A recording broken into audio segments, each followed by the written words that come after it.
bắt sửa này từng này ta là dương chỗ đó làm hạt tì pram nơi trong miền tì pram pi đây là gì sớm cái được tì muối miền muối nhạt nơi bên đây là kêu đã làm hạt oi server vị bol ban server làm hạt đối tờ tử cái oi sớm cái pram muối âm đọ đập pram smart năng đập âm đọ bập hay pram đã âm tiếng pi chia phò côn cả ta ban bay cả ta năng pi âm đọ pram smart năng pram cả ta năng pi âm đọ pram check ăn tiếng pi nâng pi ấm đọ pram cái bàn trên cái bàn này bảy cái ta nâng pi âm đọ pram hay chạy nâng đọ pram và chạy pi âm đọ pram nè smart nâng pram cái ta nâng pi âm đọ pram chạy nâng pi âm đọ pram nhưng chấm lời cứ smart bảy chấm lời cứ bảy smart pramแต่chấm lời cái nàyนี่คือ việc อัดត្រឹមត្រូវទេព្រោះអានេះខាងនេះ3ហើយខាងនេះ5ចឹងវាអត់ត្រឹមត្រូវទេបាទចឹងតើវិបុលមានកំហុសត្រង់ណាក្នុងការដោះស្រាយសម័យកាលបាទសម័យកាលនេះណាចូលរកកំហុសនោះបាទអញ្ចឹងឲ្យយើងរកកំហុសរបស់វិបុលបាទអញ្ចឹងយើងដាក់ចម្លើយមកបន្ទាប់ពីយើងដាក់ចម្លើយមកបាទសូមធ្វើនៅខាងនេះនៅក្នុងដំណោះស្រាយខាងលើវិបុលមានកំហុសត្រង់ចែកអង្គទាំងពីរនិង PM ដក5បាទនេះដោយសារតែវិបុលចែកអង្គទាំងពីរនេះនិង PM ដក5ហ្នឹងបានជាវាចម្លើយគឺឃើញបែបនេះណាបាទព្រោះគេអាចចែកអង្គទាំងពីរនិង PM ដក5បានលុះត្រាតែ PM ដក5នេះវាខុសពី0បាទឬក៏តម្លៃ M វាខុសពី2ភាគ5បាទប៉ុន្តែបើសិនបើតម្លៃ M ស្មើ2ភាគ5អញ្ចឹងនាំឲ្យលំហាត់នេះគឺវាមិនត្រឹមត្រូវទេបាទអូខេអញ្ចឹងដំណោះស្រាយដែលត្រឹមត្រូវនោះគឺ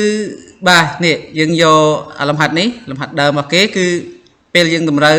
លំហាត់ដើមមកគេគឺយើងមាន 6M ដក15ស្មើនឹង 10M ដក25ហើយបន្តមកយើងចាប់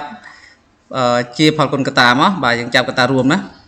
អញ្ចឹងយើងបាន3កតានឹង 2M ដក5ស្មើនឹង5កតានឹង 2M ដក5បាទប៉ានេះបន្ទាប់ពីដល់កន្លែងនេះហើយគឺយើងអត់ចែកអង្គទាំងពីរនឹង 2M ដក5ទេប៉ុន្តែយើងរុញ5កតានឹង 2M ដក5នេះមកខាងឆ្វេងអស់មកអញ្ចឹងយើងបានបែបនេះយើងបាន3កតានឹង 2M ដក5ដកអញ្ចឹងអានេះបូកពេលយើងរុញមកដក 2M ដក5កតានឹង 2M ដក5បាទអញ្ចឹងស្មើ0ពេលយើងរុញមកអស់គឺវាស្មើ0ណាបាទបន្តមកទៀតយើងមើល 2M ដក5នេះយើងចាប់ 2M ដក5ជាកតារួមបន្តមកនៅសល់តែ3នេះដកឲ្យ5នេះអញ្ចឹងយើងបាន 2M ដក5កតានឹង3ដក5ស្មើ0ឥឡូវនេះយើងឲ្យតម្លៃនេះយើងឲ្យតម្លៃ 2M មកអញ្ចឹងមានថាកន្លែងនេះគឺ 2M ដក5វាស្មើ0អញ្ចឹងកន្លែងនេះគេថាបើចែកបានលុះត្រាតែវាខុសពី0ក៏ប៉ុន្តែកន្លែងនេះគឺវាស្មើ0ដូច្នេះចែកទៅគឺវាមិនត្រឹមត្រូវទេនេះព្រោះចម្លើយគឺស្មើ3ស្មើនឹង5វាអត់ត្រឹមត្រូវបាទអញ្ចឹងកន្លែងនេះគេបាន 2M ដក5ស្មើ0បាទស្មើ0ឬ M ស្មើនឹង2ភាគ